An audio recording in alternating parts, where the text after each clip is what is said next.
പശ്ചിമേഷ്യയിൽ കഴിഞ്ഞ കുറേ ദിവസങ്ങളായി അപ്രതീക്ഷിത നീക്കങ്ങളാണ് നടക്കുന്നത്. ഒരു ഭാഗത്ത് അമേരിക്കയും മറുഭാഗത്ത് ഇസ്രയേലും അവരുടെ ആക്രമണം കനപ്പിക്കുമ്പോൾ, അതായത് ഗസയിലേക്ക് കരയുദ്ധം തുടങ്ങി ഇസ്രയേലും യമനിലടക്കം ഹൂത്തികൾക്ക് നേരെ വലിയ ആക്രമണം അഴിച്ചുവിട്ട് അമേരിക്കയെ മുന്നേറുമ്പോൾ പുതിയ വാർത്തയാണ് പുറത്തു വരുന്നത്.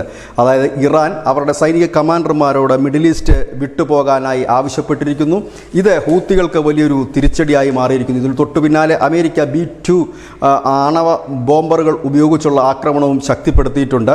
ഇതിലൊരു ഇറാനിയൻ സൈനികൻ കൊല്ലപ്പെടുകയും ചെയ്തു. അമേരിക്കയുമായി നേരിട്ടൊരു യുദ്ധം ഒഴിവാക്കുന്നതിന് വേണ്ടി ഇറാൻ കഴിഞ്ഞ കുറേ നാളുകളായി ഈ ഹൂത്തികൾ, ഹമാസ്, ഹിസ്ബുള്ള എന്നിവയ്ക്കുള്ള പിന്തുണ കുറച്ചിരുന്നു. ഇപ്പോൾ ഹൂത്തികളെ പൂർണ്ണമായും ഇറാൻ കൈവിടുകയും ചെയ്തിരിക്കുന്നു. ഇതോടുകൂടി ഹൂത്തികളെ കൊന്നൊടുക്കുന്ന തിരക്കിലാണ് ഇസ്രായേലും അമേരിക്കയും. അവരെ കൂട്ടക്കുരുതിക്ക് ഇറാൻ വിട്ടുകൊടുക്കുകയായിരുന്നു എന്നാണ് അന്താരാഷ്ട്ര മാധ്യമങ്ങൾ പറയുന്നത്. ഏതായാലും ഇറാൻ്റെ തടി രക്ഷിക്കേണ്ടതായിട്ടുണ്ട്. അമേരിക്കയുമായി നേരിട്ടൊരു ഏറ്റുമുട്ടലിന് പോകാനുള്ള ഒരു സ്ഥിതിയിലല്ല നിലവിൽ ഇറാൻ.